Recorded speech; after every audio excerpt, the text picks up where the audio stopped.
these are the funders and partners.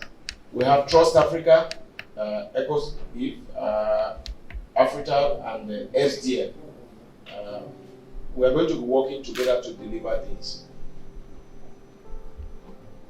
It is methane abatement, and I'm sure the man in charge of climate will be happy that we are doing this, especially when it has been said that the climate change is something that we need to deal with, because we don't really have much time. We are seeing what is happening in the world today, in the world of heat, in the world of flooding, in the world of just put them together. So we are going to be working with you on methane abatement in Nigeria. Methane is responsible for around 30% of the rise in global temperatures since the Industrial Revolution.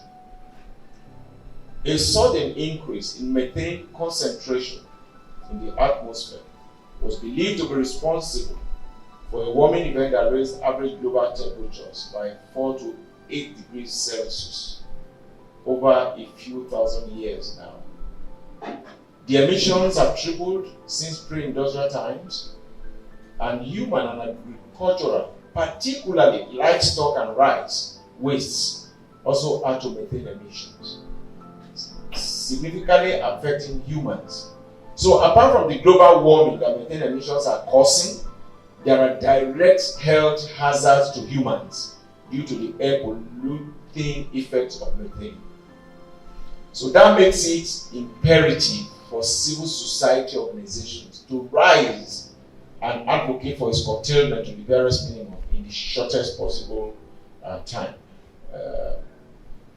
And that is exactly why we are all here. Now, what are we focusing on? There are so many groups because of the climate change that are working on methane caused by fossil fuels. But this particular project will be focusing on the anthropogenic aspect, which means we are talking of wastes from humans, all right, or waste from what we cause. So you might talk about fossil fuel methane emission or methane being emitted by activities in oil and gas, but basically we are going to be restricted to the human waste, landfills, and so on and so forth. The concept of a family started at the inception of existence in a very small, closely knitted family unit. And the family unit gradually increased or expanded, and population also increased, necessitating increased food production and energy generation. These expansions also increased energy and food production waste, and poor waste management also led to methane emissions into the atmosphere. Agriculture was the most significant anthropogenic methane source in the atmosphere as at 2017. The primary sources are enteric fermentation, manure management, rice cultivation, and residue burning.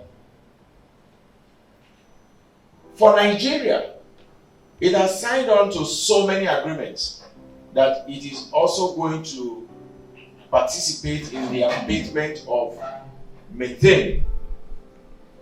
But let us look at what we have signed on to and how we have been dealing with them.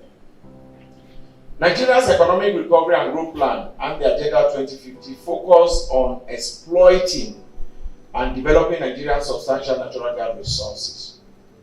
The Decade of Gas Plan also intends to use gas as a transition fuel. That is the nexus between the fossil fuel and what we are going to also be doing. Increasing methane from other sources will complicate the emissions from gas flaring, pipeline vandalism, and oil spill effects, and worsen climate change effects.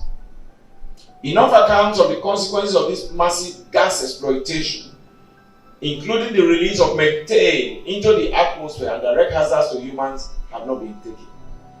There is a depth of knowledge on the issues by ordinary people who will directly be impacted Go to the marketplaces, go to abattoir, for instance, those who are involved in landfills, those who are involved in rice production. Ask them what is methane or the effect. They'll tell you they don't know.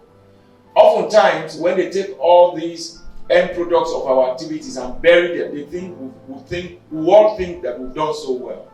But the truth is that in a few months, a few years' time, trees are going to grow from that same environment.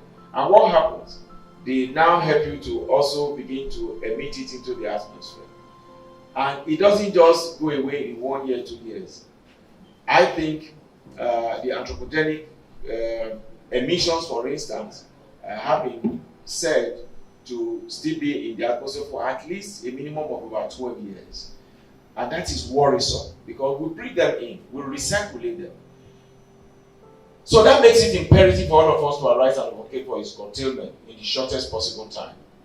That led Trust Africa, approved the Environmental Center for Oil Spills and Gas Flaring, African Initiative for Transparency, Accountability and Responsible Leadership for this methane abatement advocacy.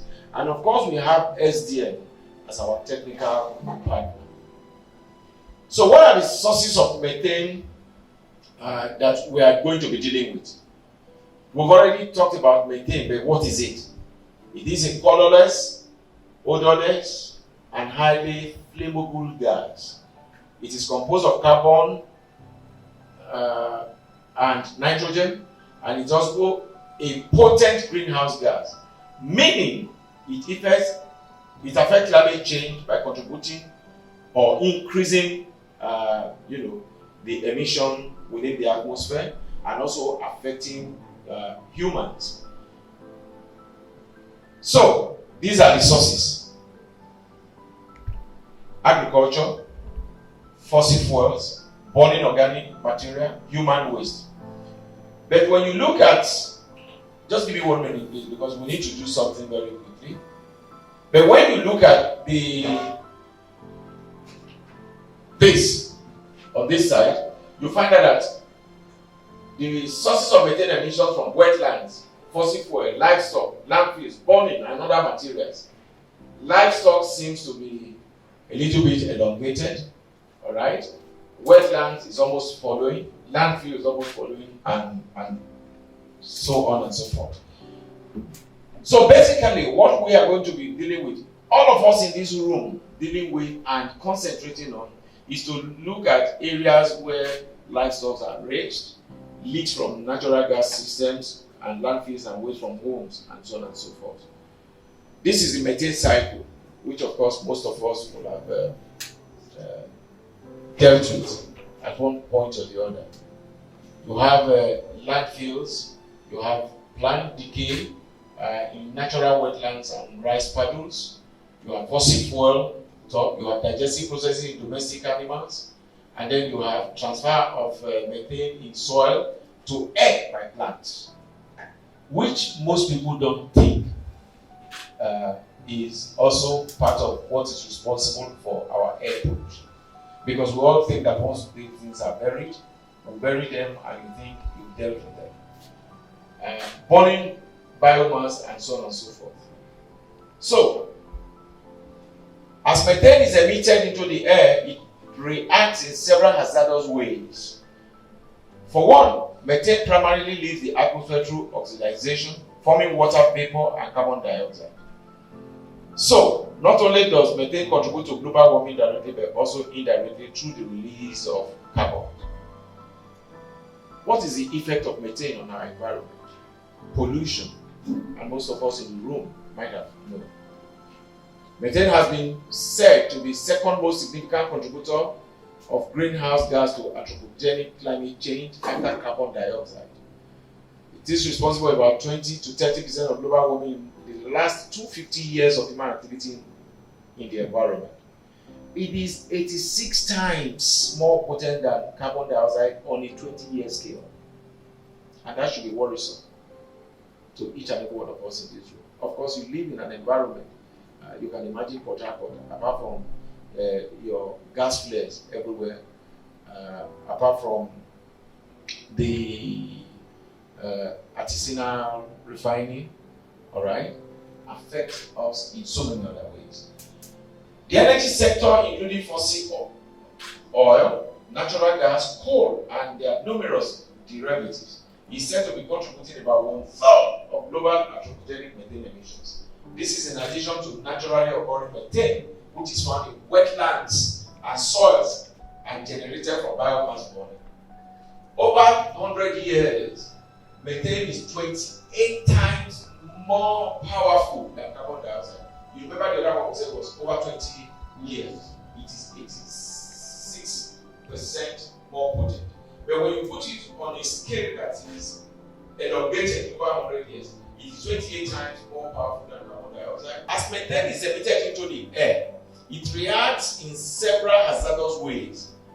For one, methane permanently deteriorates through oxidation. I think we said that again.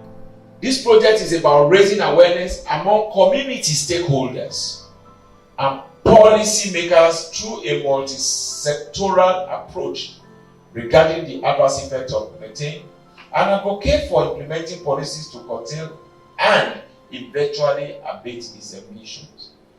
2. Provide CSOs and media, methane champions with advocacy tools for promoting methane abatement in Nigeria. This would hopefully raise public consciousness at various levels of society. 3. To maintain momentum of the campaign for methane abatement through sustained media advocacy, methane champions activities, and ongoing periodic impact evaluation. These are going to be the project activities that each and every one of us are likely to key into. 1. As our first grant towards methane abatement in Nigeria, we shall brief partners of the project and its implementation process. This is one of the things that we have done this morning.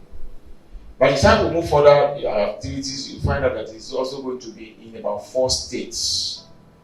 We're going to have this in Delta, we're going to have it in Cross River, we're going to have it in Akwa Ibom, all right, and of course here in Rivers.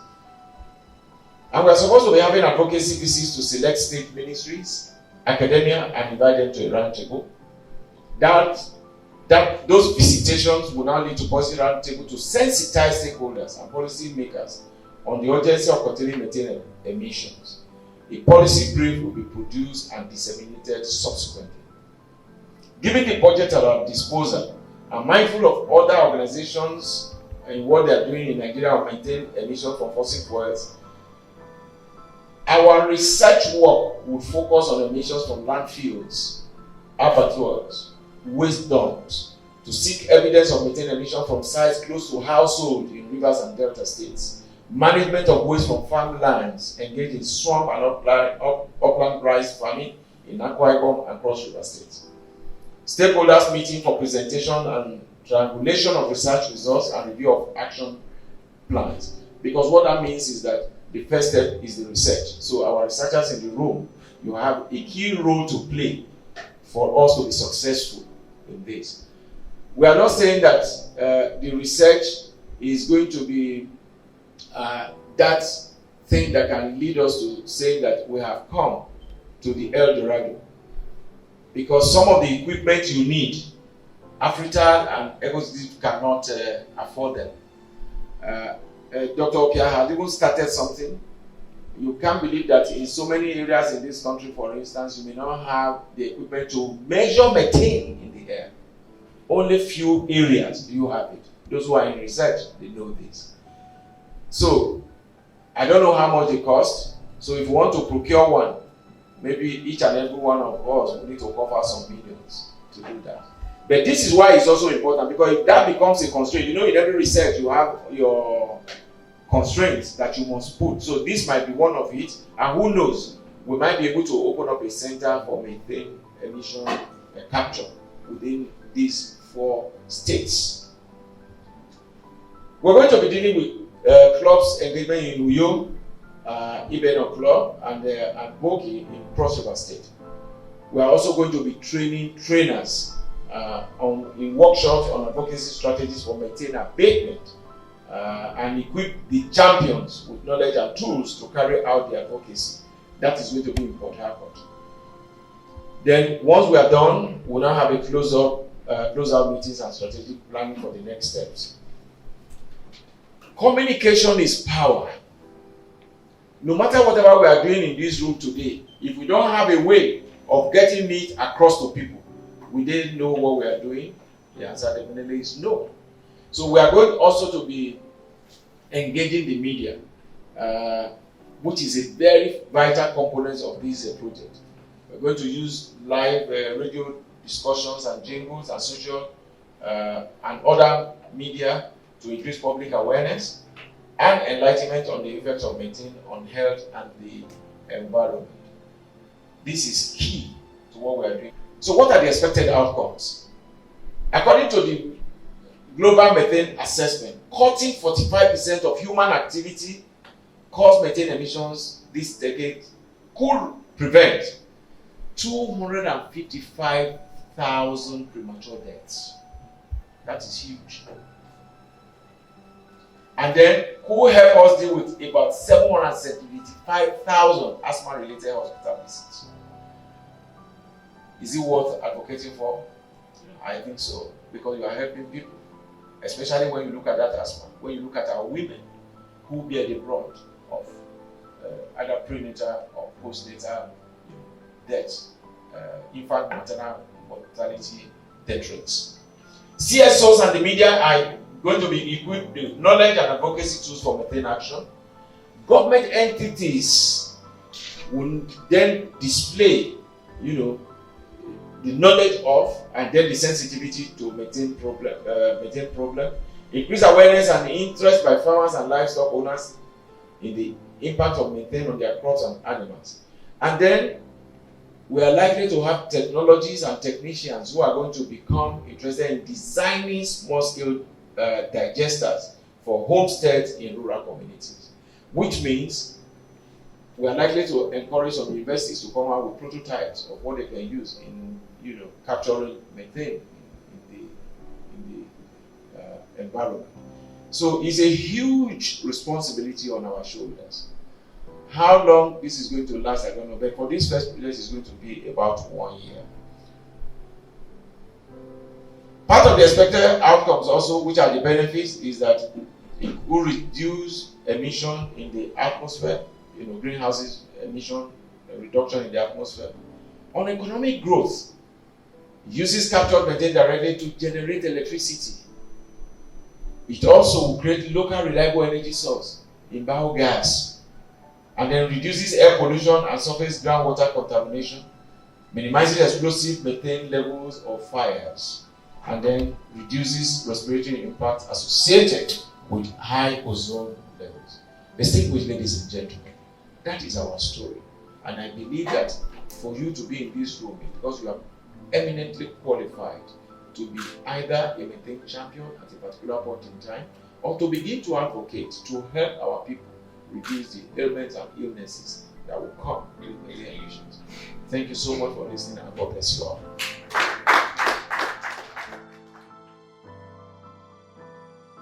Let me begin by thanking everybody who is participating in this very important first meeting with those whom we consider to be our partners and associates in what is unfolding in terms of this methane gas.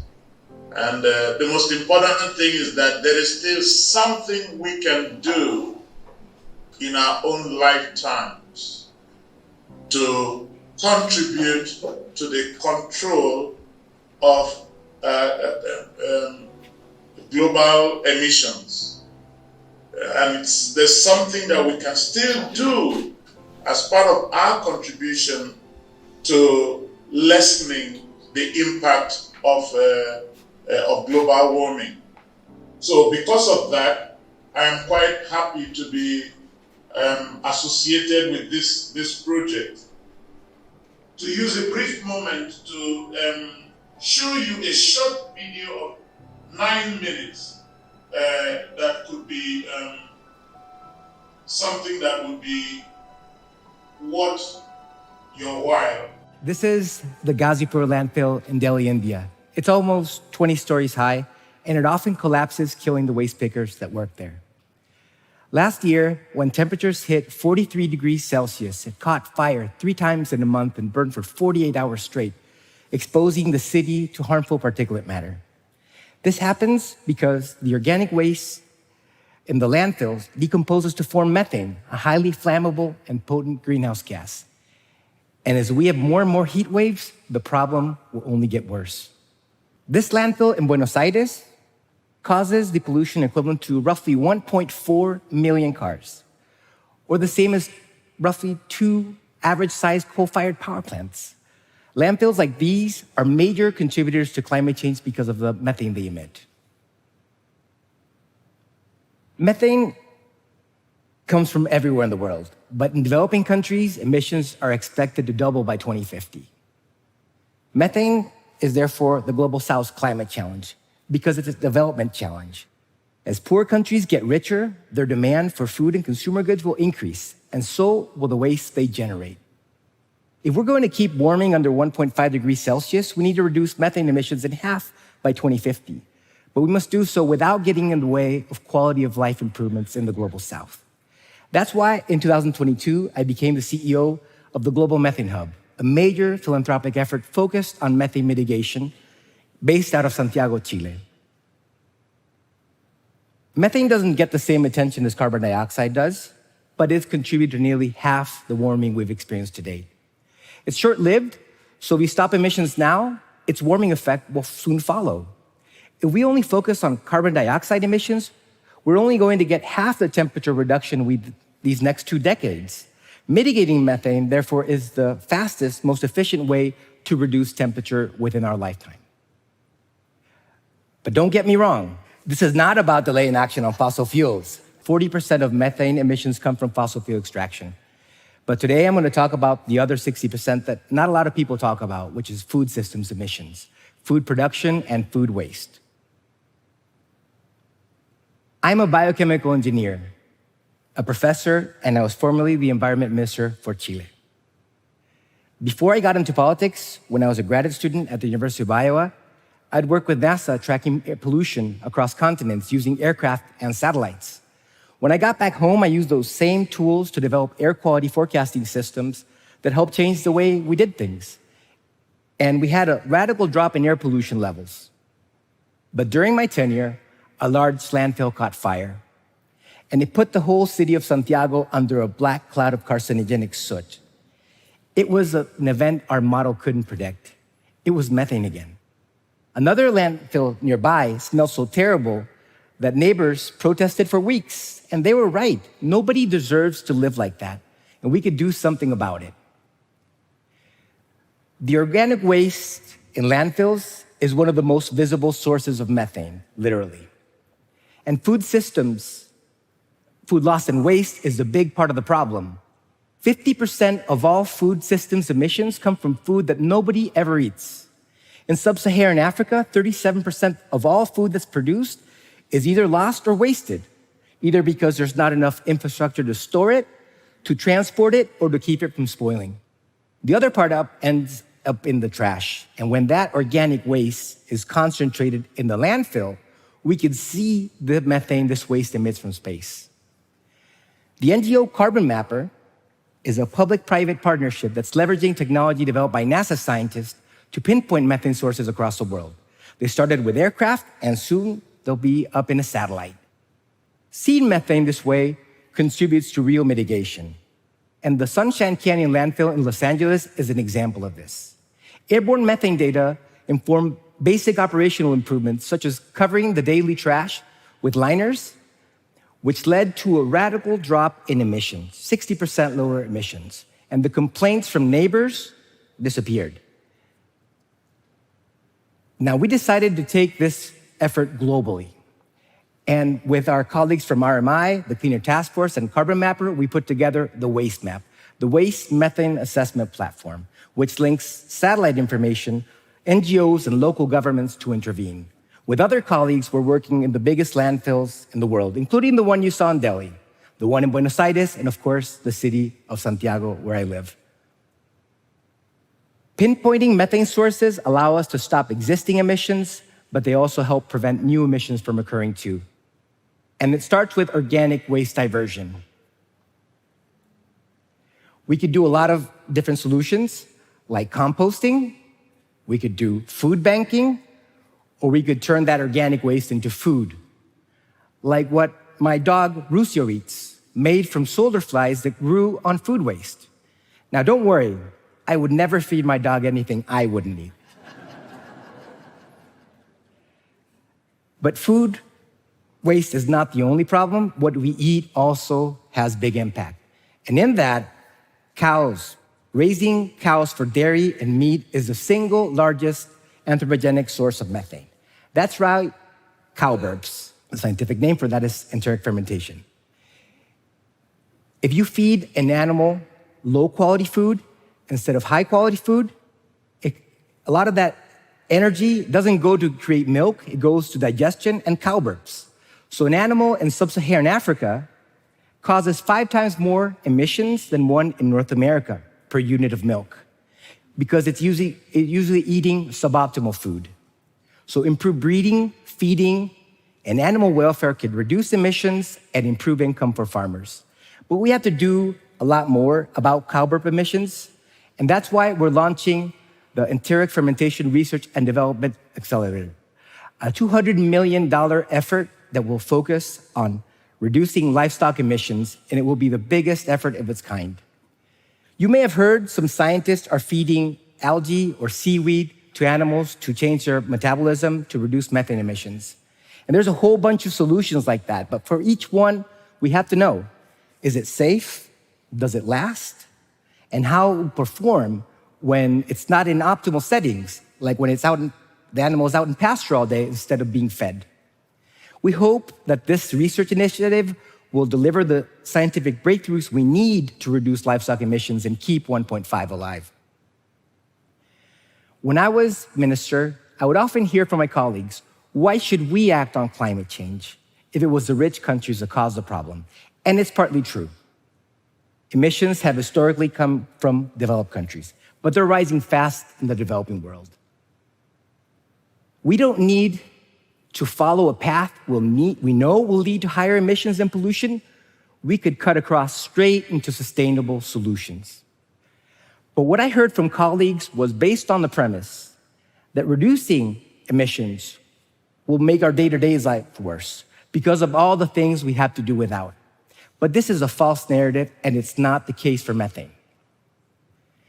Methane is a global problem, but the benefits are felt where action is taken. Vulnerable communities that aren't exposed to the constant threat of dump fires or foul smells. Landfills that aren't filled with rotting organic waste that can instead be turned to food or fertilizer. Farmers that are already under the threat of climate change could gain income and resilience because of better, more efficient livestock and rice production. You and I can't do much to create zero-emission cement or change grids across countries or continents. Well, some of you can, but not everybody. But 60% of our emissions from methane come from our food, our trash, and our neighborhoods. And taking action on reducing methane now is a big step to saving the planet. And we can start when we get back home, composting our food. We'll see the benefits: better living conditions, cleaner air, improved food security, right here and right now. Thank you. So landfills are absolutely important to our research and to how we approach these anthropogenic contributions to methane gas. So, and you can see the numbers there, that percent of contribution to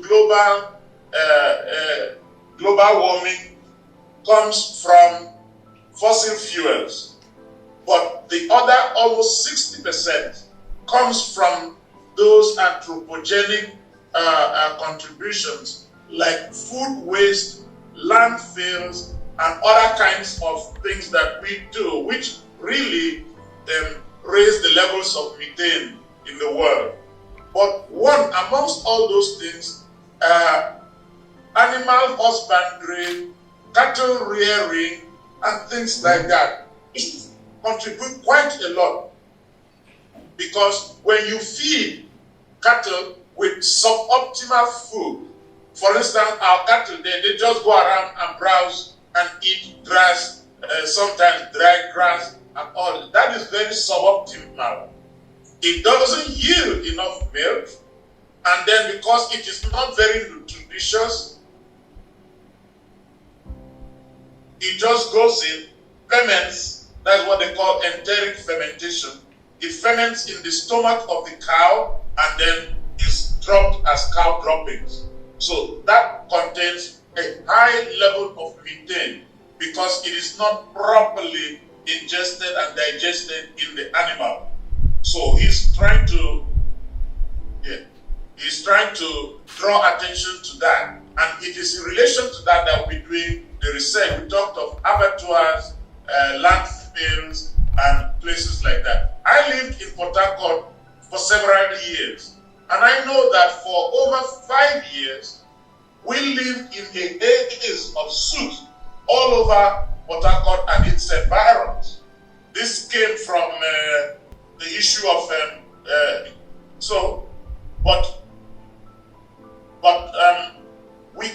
we cannot just simply allow things to degenerate like that. Fossil fuels have their contribution, but also the things that we do as farmers, as all kinds of other activities that are related, which generate methane. These are the kind of things that we need to do advocacy about in this project. Now, this is only the first phase of the project. So, Global Methane Hub, working through Trust Africa, are trying to see what else can be done. So our participation in this is to ensure that we get to the grassroots and educate the people about methane so that people's own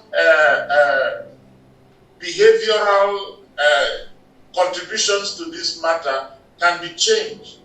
So we will start small and then gradually and slowly expand so that more and more people will come to know this. So I'm really very happy to participate in this, and I hope that you will invest some of your time and your intellect and your emotion in this advocacy program that we are just about to start.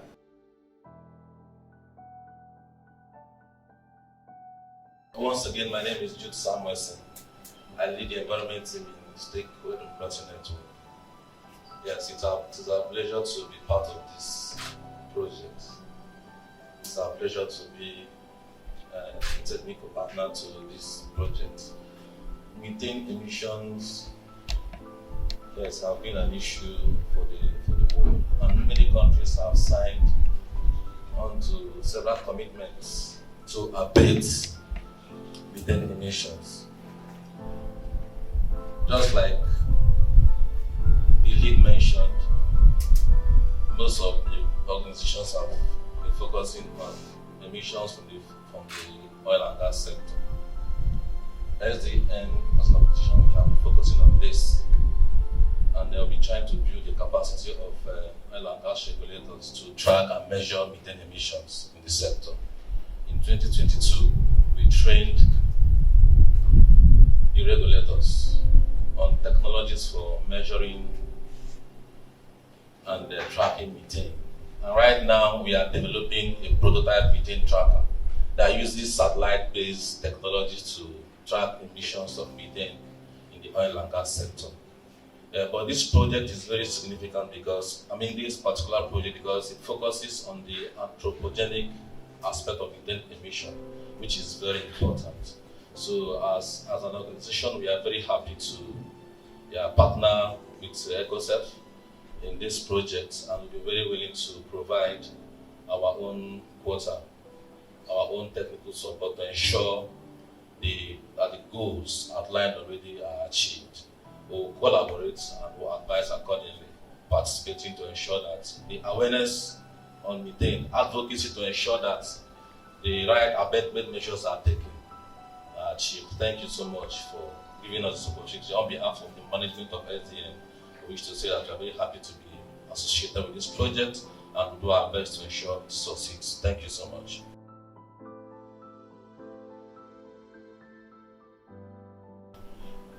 We work primarily with the communities, especially gas and oil impacted communities. We have tried to not to speak for them, but to build structures for them to speak. How do we do this? We establish environmental clubs, both in schools and at the community level. I want to tell you, when I saw Ibn Environmental Club, I was glad. That is our model environmental club, which we have mentored to CAC registration level. Besides that, we did research on impact of gas flaring on community health, which we publish as an organization. If you get to the community and interact with them, there are a lot of things we learn. Ladies were able to tell us that because of problem of oil and gas, men cannot even last long with them any longer. Women experience their menopause as early as 30 because of all this. There are a lot of issues that we need to dig. So when we saw this, I think it's a good development. I was listening to the presenter, but my take is, when we station those equipment, if we finally do it at the university, are we just keeping for the students to do the research? How do we focus in the communities where this impact are felt? We should look at efforts that we can channel towards the communities, not only stationing in the university for research, which my mother in the community will not get to the university to benefit from it. Thank you.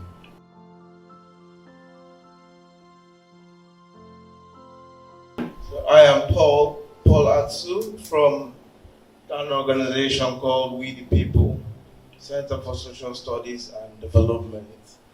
And part of our thematic areas has to do with climate change and environmental justice.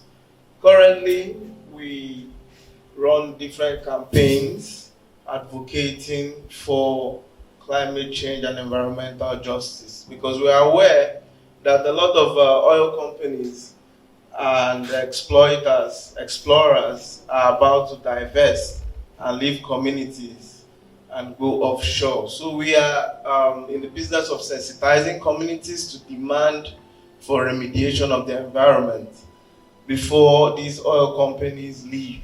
So we've been running a series of sensitization programs in various communities in the Niger Delta, especially in Rivers State. As at last week, we were in Igi community and Rumwekwe community. So we also understand how this methane also affects the climate change. And we're also aware that methane is something we cannot do without. We cannot end it per se. It lasts for about 12 years, but we cannot end it. So as it's phasing out, it's still coming. So the best we can do is to create mechanisms to capture it and, use it to our advantage, convert it to our advantage. So we are very much in tune with this initiative, and we are open to deliberations on how we can best handle this situation so that we can create a cleaner and clearer environment for all of us so that we can live healthier lives. So in whatever way we can use our advocacy tools to bring sensitization to our people about the dangers of methane, and we can also explain to them how we intend to create solutions and what they can do to also reduce the impacts of methane in their various silos. So we are very, very happy about this idea. We are very, very thankful for the partners who have brought this, who have made this day possible, and we are willing and ready to partner and collaborate. We have our own think tank where we can handle issues like this, and it will also interest you to know that in Cross River State we have what we call a Human Rights and Environmental Rights Academy, where we train young people, young school leavers on these issues. So it will be interesting to also create a hub to also include in their curriculum the methane topic and the methane abatement strategies we have, so that at least we are not just trying to solve the problem for this generation, but the coming generation also are aware of these things right on time and can know how they can also collaborate and assist.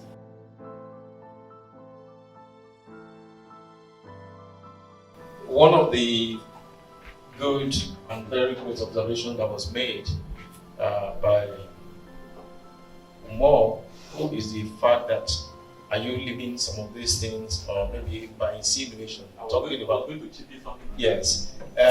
What we said, maybe for clarity purposes, is the fact that the university is the main hub of trying to develop most of those things. But at the end of the day, the end product ends up in the community. That was why we're saying that at the end, what do we expect? For instance, are we going to be having equipment that can harvest and then digest biogas? Biogas equipment will be deployed to communities where, for instance, we have landfills, but it's expensive. But since there are organizations that want to help us, just like gas flare, I don't know how many of you know that we have about 42 or so companies that have been awarded licenses to capture gas from where you have gas flares. What do? They now want to capture it to either re-inject or use it for other purposes. So people started agitating for that for a long time before we can get to where we are. So what people have started small could now get to a situation where in the communities, all right, they will now start saying, okay, where do we have much of this waste within the 6 geopolitical zones? Or we'll look at it within Niger Delta, for instance. Go and site this there. And then any of you in the room will even be the contractor that are going, because the gas flare companies, as of today, are Nigerians. And that is going to impact them hugely and positively. So the outcome of what you are doing will end up in the community and not going to be resident in the campuses.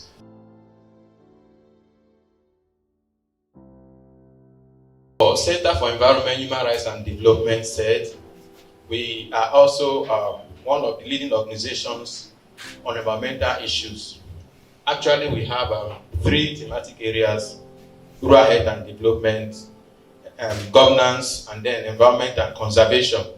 And actually, we have not worked on methane as a project, but we are also part of leading organizations in tackling environmental climate change issues. Of course, we are deeply interested in mangrove because, methane, as we've said, is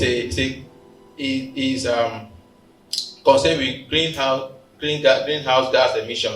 And then part of what we do is to ensure that to mitigate against climate change, we came from the angle of mangrove revegetation, mangrove restoration, because we know that they help to sequester carbon dioxide, which also involve in greenhouse gas emission. So we are actually involved in environmental sustainability projects. And just like my colleague said, the colleague that just left here too, we also have a good understanding with communities in the Niger Delta. Our activities are limited actually to the Niger Delta. We had a lot of environmental clubs in so many communities. In the Ogoni Axis, we've been to Baisa, so many communities within the Niger Delta. So I think the project is actually a good one, and we are working together, directly or indirectly. And for us, our minds are well open for partnership. We can actually be there for advocacy, sensitization. This is what we've been doing. Just like as I said, we have so many environmental clubs in so many communities, and so we can partner in this lofty project. So basically, we are happy to be part of this.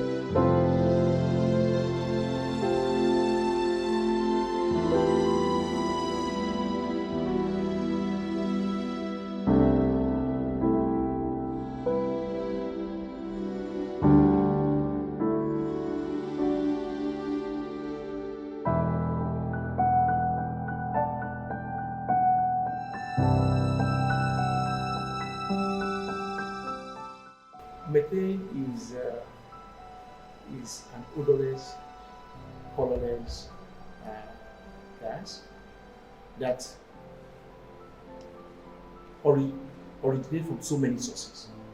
First, you have the fossil fuel methane contained emission, which of course has to do with maybe gas flaring, sabotage on our pipelines, for instance, when all those spills get out. But the ones we are going to be talking about for the next 1 year for this particular group is methane that is associated with human activities. We know that fossil fuel, yes, human activities are involved in terms of exploration, exploitation, and production of petroleum products. But this one has to do with human activities within agricultural setting, landfills, burning of bushes, and so on and so forth. And the methane, when it escapes into the atmosphere, is volatile. Could be dangerous because of the volatility, because it contains carbons and nitrogen, and that can tell you how powerful it is. So in the atmosphere, we all inhale it by whatever form it is. And the anthropogenic methane that we are going to be talking about can stay as long as about 12 years in the atmosphere. How do we intend to curtail it? What do we intend to do? That's what they are working in right there. The global methane research that was done has it that if we are able to advocate to cut even 45% of the atmospheric methane that is emitted by human processes and outputs, like waste management, for instance, that it can reduce prenatal deaths by 225,000, and that it will reduce about 775,000 visits to the clinic by asthmatics. So, and that is if we can work to curtail it by 45% in a decade.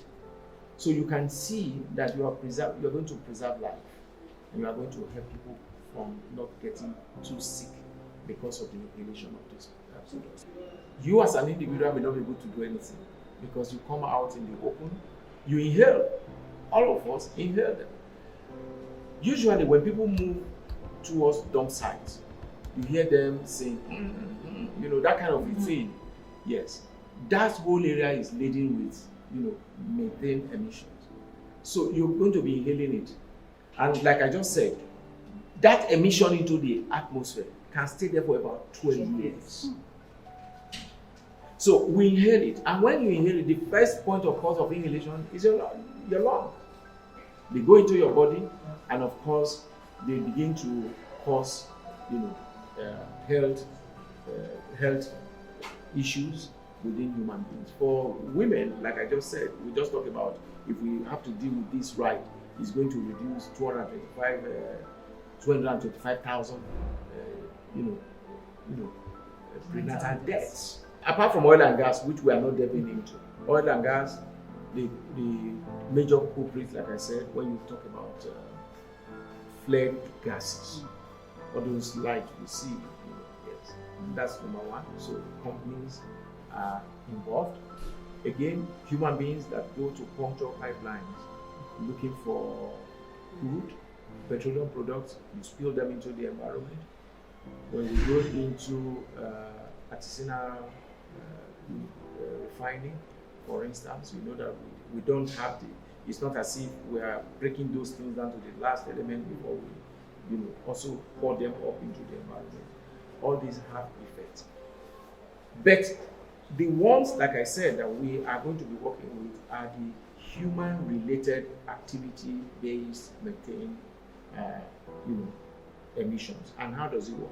Usually, in abattoirs, when they slaughter the cow that we eat, let me start by saying that first, the cow that we eat or the goats that we all eat, they have what we call enteric fermentation. All right, their poops and their breathing emits methane to the air because it mixes with atmospheric carbon dioxide and then gives you a mixture of so many things that could. So when you are now talking about the human aspect of how we can curtail it, it is not just about digging the ground and putting those waste. No. Why? Because if you have to dig the ground and put the waste, trees are going to grow. Those trees that are growing also we pick it from underneath out into the atmosphere. So can we stop eating cow? Definitely not. We need to eat meat. So it's a continuous thing, but we can do things better. For instance, when you properly manage methane emission by capturing, all right, and getting it digested through equipment, some specialized equipment, it can boost our economy. How do I mean? It's a very potent source for energy by setting out, biogas plants.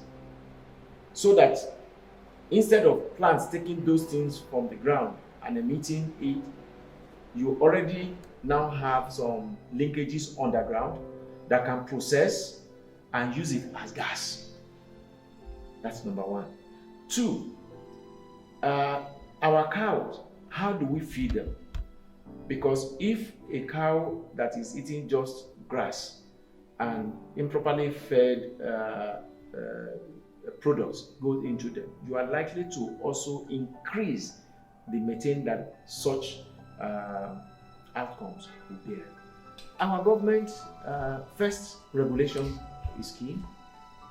And I want to say that the federal government has tried in trying to curtail that of the fossil fuel.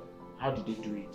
What they have done is to give licenses to those who are going to convert the flare gases, all right, into other products.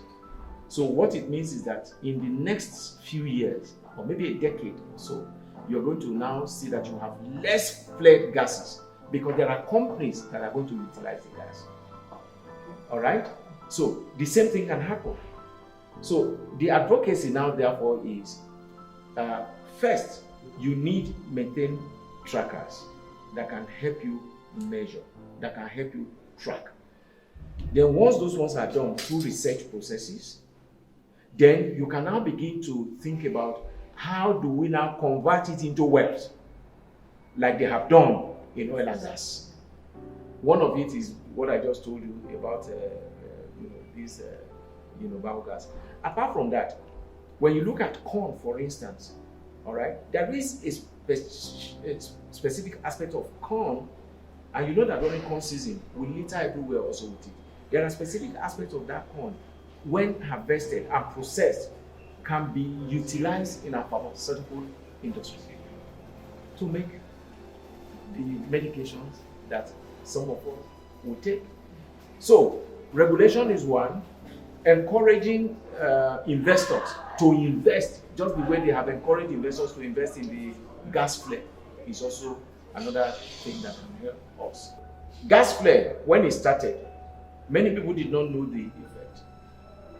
Advocacy started, and the lady or the women in society now know that this thing that we have is a little bit harmful to our health. So the advocacy is to also let the communities know that this abattoir that we are seeing and just disposing the waste the way we like, this corn, rice, the shaft that we just dump everywhere, that they also have effect on us.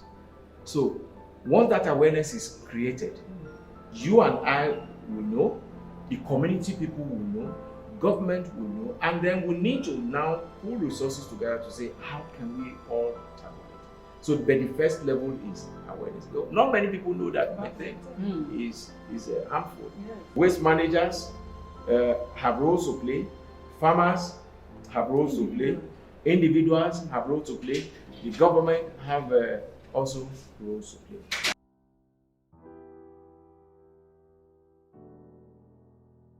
The world globally is being hit up. We can no longer predict the atmosphere. By this time, our farmers should know that they should be in their cultivation period, clearing. Other times you see heavy rain coming in. You see that a lot of alteration has been done in the environment. In fact, if you do a lot of research, you will know that 90 to 95% are human factors. We are talking of the issue of gas flaring, our attitude towards the environment.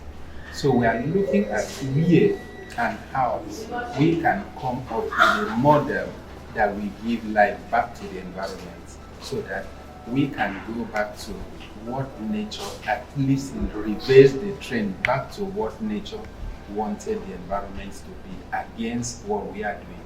If you check even our coastal communities now is being taken over by plastic wastes.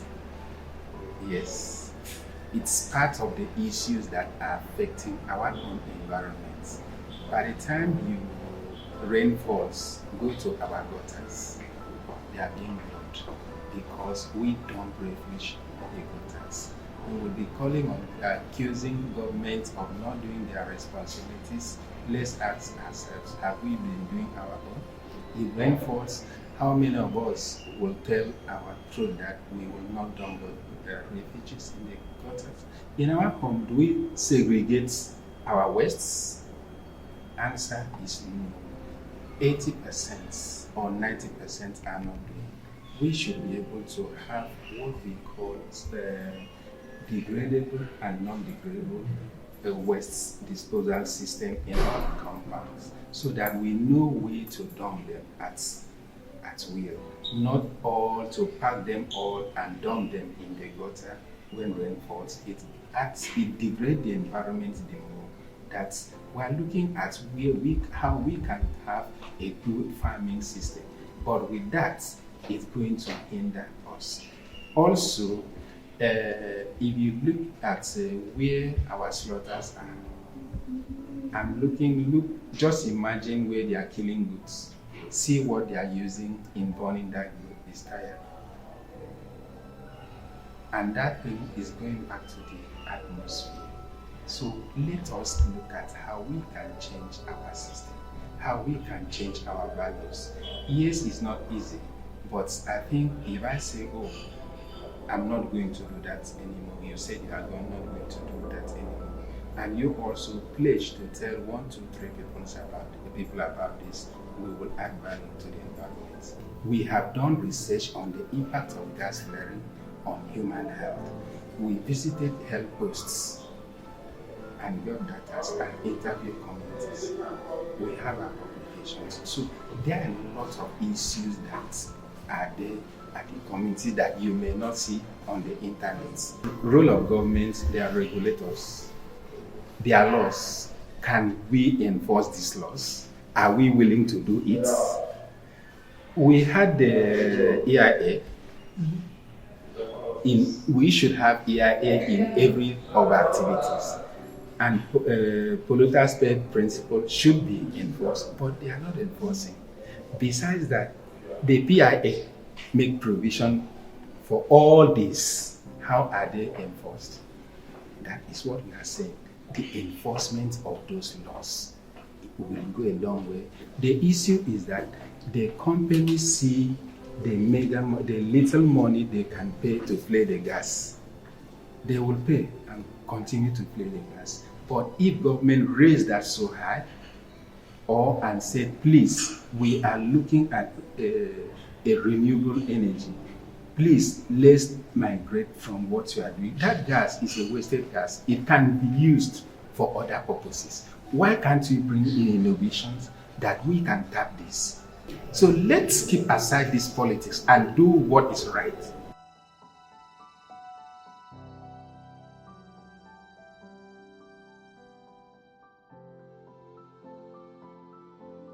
Ministry of Environment, Health, nursery, even the media. We have to be the media right from the beginning so that they can be working with us. All the relevant stakeholders, petroleum, the oil and gas, all you can think of that is working on the environment, will carry them along. And before we do this, we'll develop a policy brief that will be presented. So that as we are going for the advocacy, we'll now present this policy brief to them so that they can really know what we are out to support the movement. Another thing we are going to look at is the technology that will be used for this process. And on the technology we look at, the first thing is that we have to take care of the landfill, that waste management is very, very key and important. We also talk about the cattle and the other ruminants feeding improvement. Why do we want to do this? So that we can achieve a very good practices. They will also look at setting up the biogas to set up biogas in the communities. And what is the essence of it? The essence is that when we are able to set up it, because we know that the biogas is a renewable form of energy, so we can now convert it for other purposes like cooking, generation of electricity, and so on. We also look at the afforestation process again, that it's necessary to plant trees. Also advise people not to cut down the trees. This is to enable capture the CO2 that is being emitted into the environment too. Then we also look at trying to partner with other organizations that are working on this, because we believe that if they can provide with the equipment and other machines for us to capture this methane and also reduce the effect on the environment, which is really very dangerous to our health and the safety of the women. Just as Doc said, the women are highly affected. Then we look at another key thing that we are going to do, which should be the stakeholders' engagement. First of all, just as we are sitting, we'll first engage them to know our plans, what we are about to do, and so on. And the stakeholders, I'm not going to repeat, it's just those relevant stakeholders that I earlier mentioned. So apart from their engagement, we also have to call another meeting this time around to be a training. Why do we need to train them? We just want to build their capacity. And this time around, we are not going to just look at the stakeholders will start from the communities. Because the main essence, even the CSO, the main essence of it is that at the end of the day, they should be able to carry out more step-down trainings so that the community people can also go to train, even the CSO, for just to make the whole thing, people to be more aware. So we just only train them. We'll train them and with the instruction that they should carry out more step-down trainings. Then at the end of the day, we'll not just finish that, we'll do monitoring and evaluation, which is very, very key. Because we have to monitor the process to see whether what we put in place is really done and whether the implementing is being implemented. Then we'll also document whatever that we do, because we believe that at the end of the day, even if we do a very wonderful work without documentation, nobody will really know what is happening and what we did. And even after the documentation, we'll also carry out a report. We'll give out reports for people to know what we are doing. Thank you. Good morning, everyone. Okay, so good afternoon, everyone, once again. For my group, we came out with the following steps to be taken in implementing this project. And of course, we understand that there's going to be overlapping on what we will say here, what other people have said. And so, first of all, we talk about development of fact sheets. What the other group called baseline. We need to have the facts. What are the facts about methane emissions? What are the sources? What are the health consequences? What are the environmental consequences? We must have the facts at our fingertips first of all.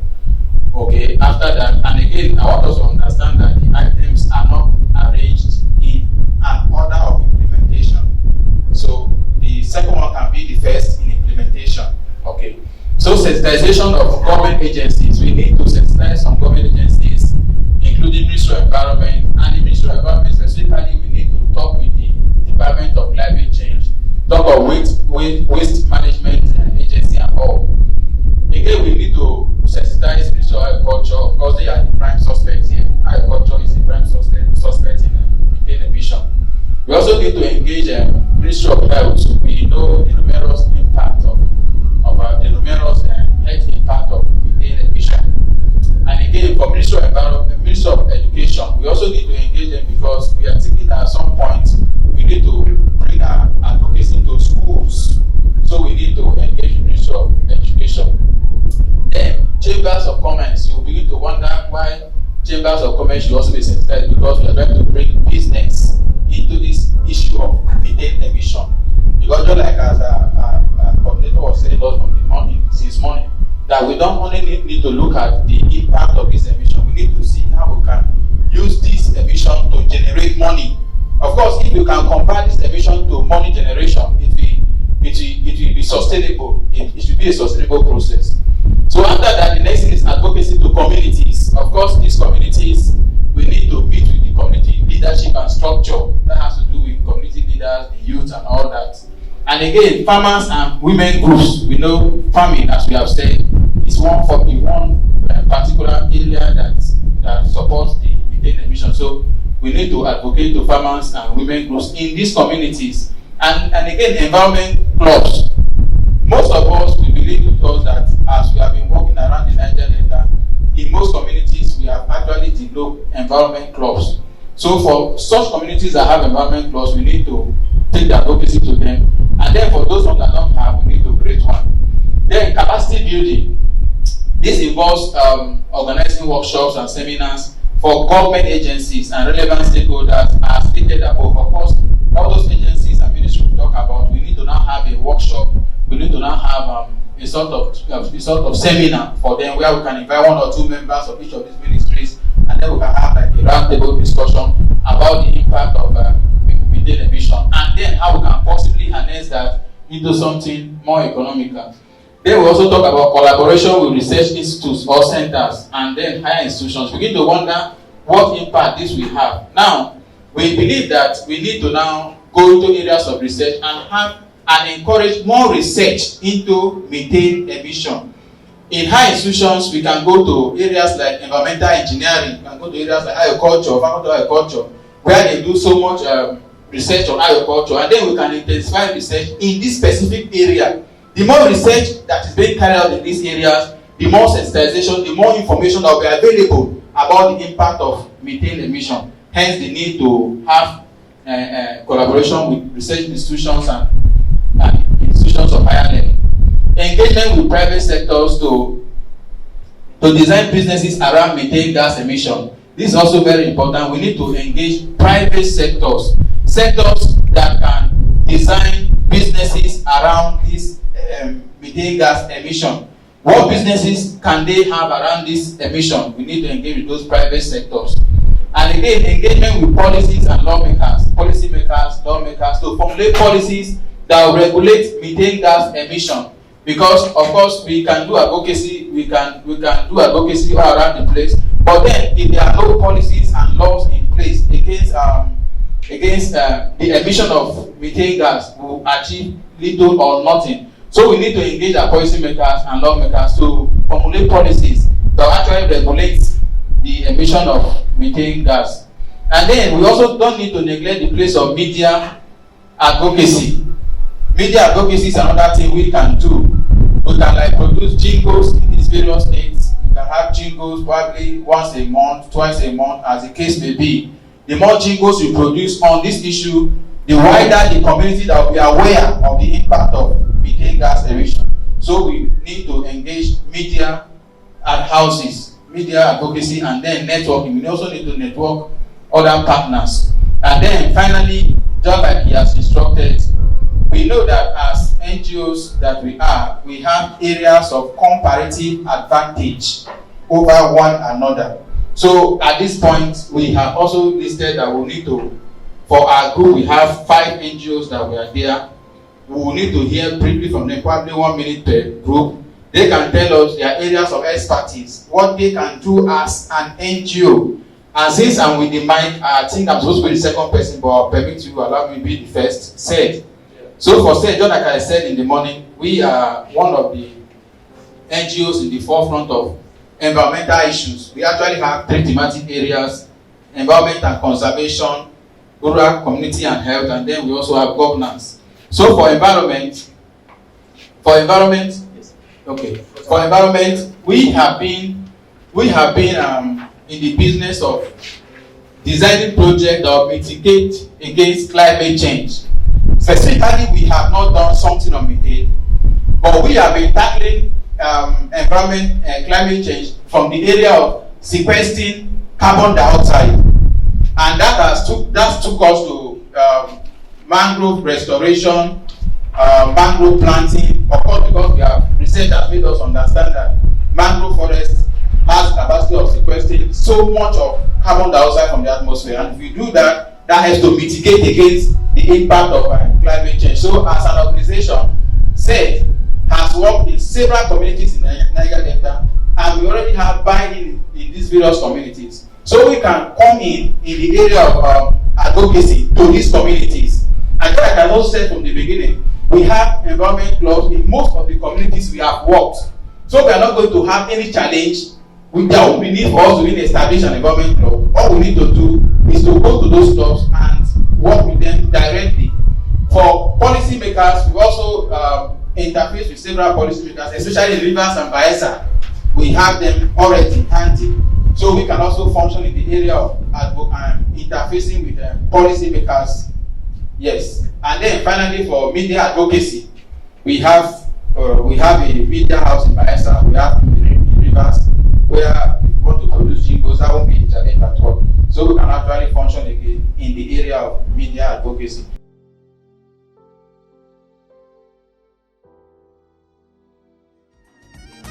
Wonderful session. I am thrilled by the participation. I actually didn't anticipate I would have this quality and how do I put it? I think I've even gained more knowledge than the participants here, and I really want to say thank you for taking out your time, coming from Akwa Ibom, from Cross River, from Delta, and of course the people home here. I want to say a big thank you for that sacrifice, and of course this is just the beginning. It's a kick-off meeting, and I know that the knowledge you have already shared, the way you have already determined to collaborate with us, I am already seeing the big